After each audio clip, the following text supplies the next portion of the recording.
नमस्कार. 8:30च्या बातमीपत्रात मी विजय कदम आपलं स्वागत करतो. सुरुवातीला एक नजर ठळक बातम्यांवर. जागतिक आर्थिक घडामोडींचा लाभ उठवावा, पंतप्रधानांचं उद्योजकांना आवाहन. मेक इन महाराष्ट्रला चालना देण्यासाठी मुख्यमंत्री देवेंद्र फडणवीस 4 दिवसांच्या जपान दौऱ्यावर. भारत आणि पाकिस्तानच्या सीमा सुरक्षा दलाच्या महासंचालकांची आज नवी दिल्ली इथं बैठक.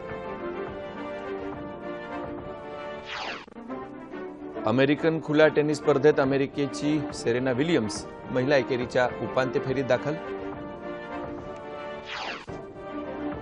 आणि राज्यातल्या दुष्काळी भागात पावसाच्या हजेरीमुळे बळीराजाला दिलासा. नमस्कार आणि आता सविस्तर वृत्त. जागतिक आर्थिक घडामोडीमुळे भारताच्या अर्थव्यवस्थेला कोणताही धोका नसून उलट या परिस्थितीचा भारत लाभ उठवू शकतो. लघु आणि मध्यम उत्पादन क्षेत्रामध्ये देशांतर्गत अमाप संधी उपलब्ध आहेत, असं पंतप्रधान नरेंद्र मोदी यांनी सांगितलं. जागतिक मंदीचं सावट असल्याच्या पार्श्वभूमीवर देशातले उद्योगपती, बँकर्स आणि अर्थतज्ञांची बैठक काल नवी दिल्लीत झाली. त्यावेळी ते बोलत होते. भारतात व्यवसायाला सुलभ आणि पोषक वातावरण निर्माण करून जागतिक भांडवलाचा ओघ वाढावा आणि अर्थव्यवस्थेला चालना मिळावी यासाठी आपलं सरकार प्रयत्नशील असल्याचं ते म्हणाले.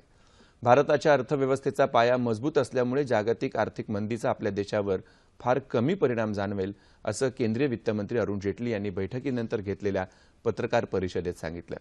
आर्थिक परिस्थिती संदर्भात जगात सध्या असलेल्या परिस्थितीचं संधीत रूपांतर कसं करता येईल या संदर्भात या बैठकीत चर्चा झाली, असंही ते म्हणाले.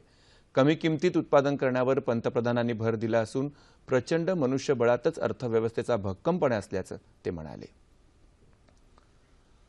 भारतरत्न डॉक्टर बाबासाहेब आंबेडकर यांच्या कोयासान विद्यापीठातील पूर्णाकृती पुतळ्याचं अनावरण तसंच इतर विविध औद्योगिक आर्थिक विषयक कार्यक्रमांना उपस्थित राहण्यासाठी मुख्यमंत्री देवेंद्र फडणवीस यांच्या नेतृत्वाखाली राज्याचं शिष्टमंडळ जपानच्या दौऱ्यावर रवाना झालं आहे.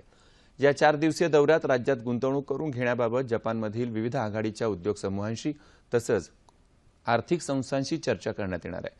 ओसाका इथं महाराष्ट्र राज्य औद्योगिक विकास महामंडळ आणि जपानमधील मेट्रो समूह यांच्या संयुक्त विद्यमाने महाराष्ट्र राज्य गुंतवणूक प्रोत्साहन परिषद आयोजित करण्यात आली आहे. भारत आणि पाकिस्तानच्या सीमा सुरक्षा दलाच्या महासंचालकांची बैठक आज नवी दिल्लीत होणार आहे. पाकिस्तानच्या सीमा सुरक्षा दलाचे महासंचालक मेजर जनरल उमर फारूक बुर्की यांच्या अध्यक्षतेखालील 16 जणांचं शिष्टमंडळ आज वाघा सीमारेषेवर पोहोचेल आणि त्यानंतर सीमा सुरक्षा दलाच्या 5 दिवसीय बैठकीत सहभागी होईल. भारतीय सीमा सुरक्षा दलाचे महासंचालक देवेंद्र कुमार पाठक हे भारताचं प्रतिनिधित्व करतील. जम्मू काश्मीरमध्ये सातत्यानं होणारं शस्त्रसंधीचं उल्लंघन, घुसखोरी आणि तस्करी यासह इतर प्रमुख मुद्दे भारताच्या वतीनं या बैठकीत मांडले जातील. समान श्रेणी समान निवृत्ती वेतन देण्यासारखे निर्णय काँग्रेसला 40 वर्षात घेता आले नाहीत, असे निर्णय नरेंद्र मोदी यांच्या नेतृत्वाखालच्या सरकारनं अवघ्या 1.25 वर्षात घेतले, असं केंद्रीय मनुष्यबळ विकास मंत्री स्मृती इराणी यांनी एका पत्रकार परिषदेत सांगितलं. निवडणुकीच्या वेळी दिलेली आश्वासनं पंतप्रधान नरेंद्र मोदी यांनी पूर्ण केली नाहीत, अशी टीका काँग्रेस अध्यक्ष सोनिया गांधी यांनी केली. या टीकेला उत्तर देताना स्मृती इराणी यांनी पंतप्रधान मोदी यांच्या नेतृत्वाखाली सरकारनं केलेल्या कामांची यादीच सादर केली. जनधन योजनेला मिळालेला उदंड प्रतिसाद तसंच एका वर्षात देशातल्या प्रत्येक शाळेत शौचालय बांधण्यासाठी केलेले प्रयत्न याविषयी माहिती देऊन स्मृती इराणी यांनी सोनिया गांधी आपल्या पक्षाचं अपयश लपवण्यासाठी पंतप्रधान मोदी यांच्यावर टीकेची झोड उठवत असल्याचं म्हणाल्या. केंद्र सरकारनं साखर निर्यातीसाठीचे काही निर्बंध शिथिल करून साखर उद्योगाला दिलासा दिलाय. साखरेची निर्यात करण्यापूर्वी निर्यातदारांना साखरेच्या वजनाची नोंदणी परराष्ट्र व्यापार महासंचालनालयाकडे करणं बंधनकारक होतं. मात्र आता नियम शिथिल झाल्याचं केंद्र सरकारनं कळवलंय. देशात सध्या साखरेचा अतिरिक्त साठा असून निर्यातीपूर्वी नोंदणीचं प्रमाणपत्र घेण्याच्या प्रक्रियेमुळे निर्यातीला विलंब होत असे. त्यामुळे केंद्र सरकारनं हा चांगला निर्णय घेतल्याचं साखर उद्योगानं म्हटलं आहे. केंद्रातलं आणि राज्यातलं सरकार शेतकरी, शेतमजूर आणि कामगार विरोधी असल्याचा आरोप भारतीय कम्युनिस्ट पक्षाचे राज्य सचिव कॉम्रेड भालचंद्र कांगो यांनी केलाय. नंदुरबार इथं आयोजित करण्यात आलेल्या महाराष्ट्र राज्य लालबावटा शेतमजूर युनियनच्या अधिवेशनाचं उद्घाटन केल्यानंतर ते काल बोलत होते. सरकार कितीही विरोधात असलं तरी आपण आपल्या हिताचं रक्षण करण्याच्या दृष्टीनं संघटितरित्या प्रखर लढा देण्यासाठी सक्षम असल्याचं त्यांनी सांगितलं. भांडवलदारांच्या भल्यासाठी गोरगरीब जनतेवर सरकार अन्याय करत असेल तर त्यांना जनता खाली खेचल्याशिवाय राहणार नाही, असा इशाराही कांगो यांनी दिला. 2 दिवस चालणाऱ्या अधिवेशनात मजुरांसंदर्भातल्या अनेक विषयांवर चर्चा होणार आहे। अधिवेशनाच्या उद्घाटनापूर्वी एक भव्य रॅली सुद्धा इथं काढण्यात आली।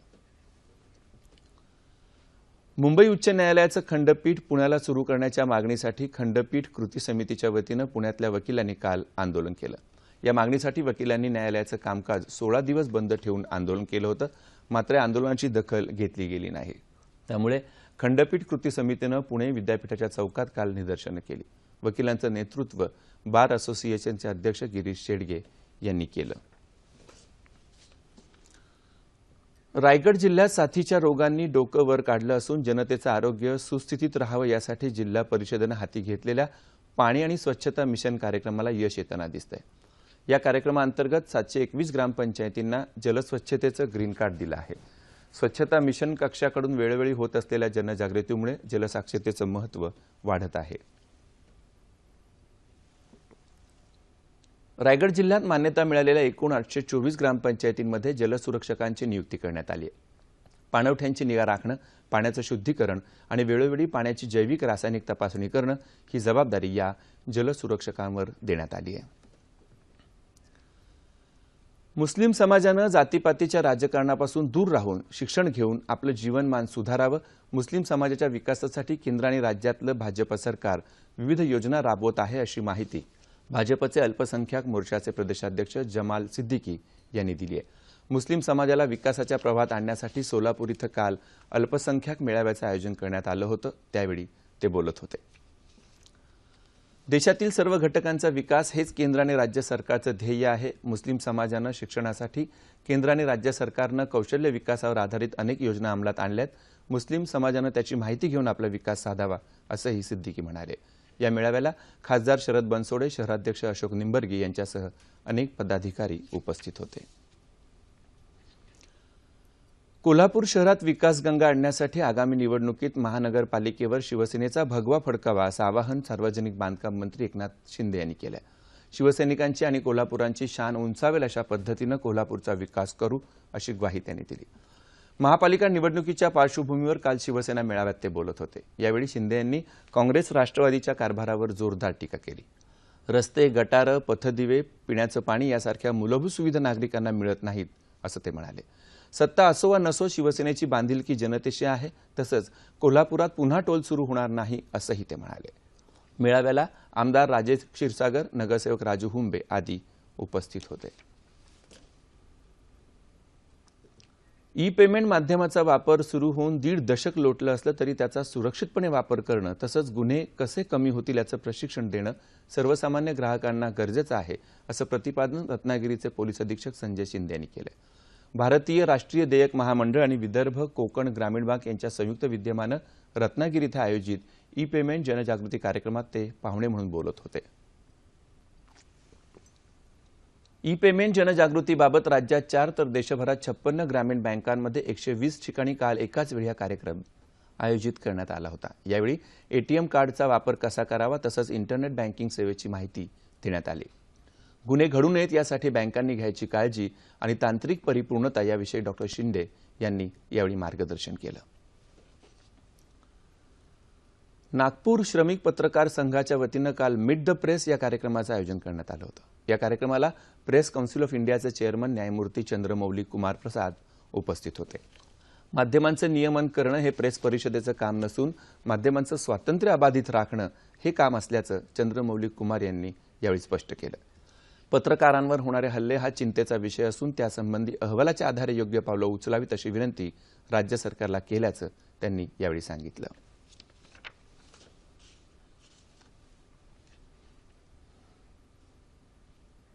हंगेरीला पुढल्या 10 दिवसात मोठ्या प्रमाणावर निर्वासितांच्या लोंढ्यांच्या समस्येला तोंड द्यावं लागेल असा इशारा संयुक्त राष्ट्रांच्या निर्वासित संघटनेनं दिलाय। सुमारे 42,000 निर्वासित हंगेरीत आश्रय घेण्याच्या प्रयत्नात असून त्यांच्यासाठी सीमेवर निवारे उभारण्यासाठी हंगेरीला आंतरराष्ट्रीय मदतीची गरज भासणार आहे। हंगेरी आणि सर्बियाच्या सीमेवर यापूर्वीच मध्य पूर्व आशिया आणि आफ्रिकेतून आलेले वैफल्यग्रस्त समूह खडतर परिस्थितीला तोंड देत आहेत। दरम्यान येमेनमध्ये सौदी अरेबिया प्रणित आघाडीच्या हवाई हल्ल्यात 20 भारतीयांचा मृत्यू झाल्याचं वृत्त आहे। मात्र भारताच्या परराष्ट्र व्यवहार मंत्रालयाने या वृत्ताची पुष्टी केली नसून त्याची शहानिशा केली जात आहे.